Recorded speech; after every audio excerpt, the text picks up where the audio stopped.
They went 8-9 last season with a playoff berth, winning the division, obviously, but they had a wild card loss to the Dallas Cowboys 31-14. This offseason, they officially have lost Tom Brady to retirement. They signed Baker Mayfield to come and kind of refill that role a little bit. And Mike Evans is poised to find the end zone more, yada, yada, yada.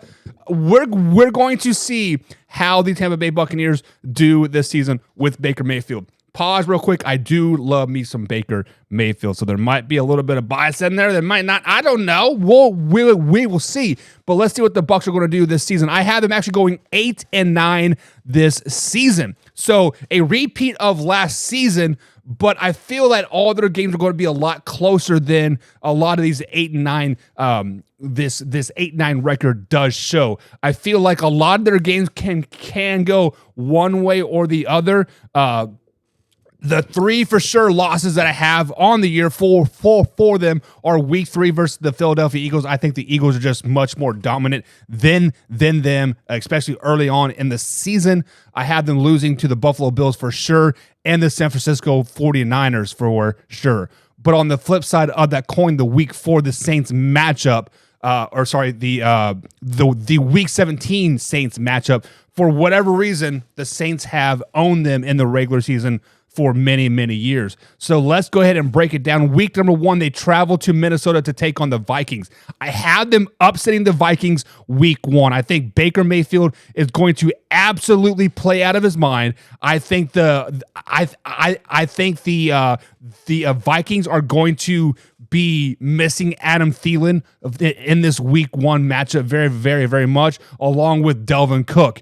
And then also the defense has gotten worse as well. So I do see the Vikings actually taking a step back this season, but week number 1 is a victory versus the Minnesota Vikings. Week 2, they're at home versus the Chicago Bears. I saw a crazy post from my man Beastie Combs on the Chicago Bears. He has them going 12-5 this season. I am on the exact opposite spectrum of that. I had them going 7-10 this year, but the Bucs do start the season off 2-0, beating Justin Field and the Chicago Bears. I just don't think the Bears kind of have that it yet this season. Now, later in the year, they could start to get that it factor. Next year, they should have that it factor, and if they don't, Justin Fields is probably out in Chicago.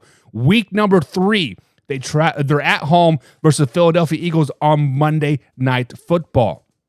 I've been talking about the Super Bowl hangover for the Philadelphia Eagles all off season, and I wanted to make them be bad, but deep down, guys, the Eagles have a really stacked roster. Deep down, the Eagles are a very, very good team, a very veteran present team. The Bucs do lose this game week 3 versus the Philadelphia Eagles on Monday Night Football. And then going into week 4, they travel to New Orleans and they lose to the Saints at the Caesars Metrodome. I do know that the Saints have had the Bucs number in the regular season the last couple seasons, and you can say, oh, it's last season, doesn't matter, this doesn't matter, whatever.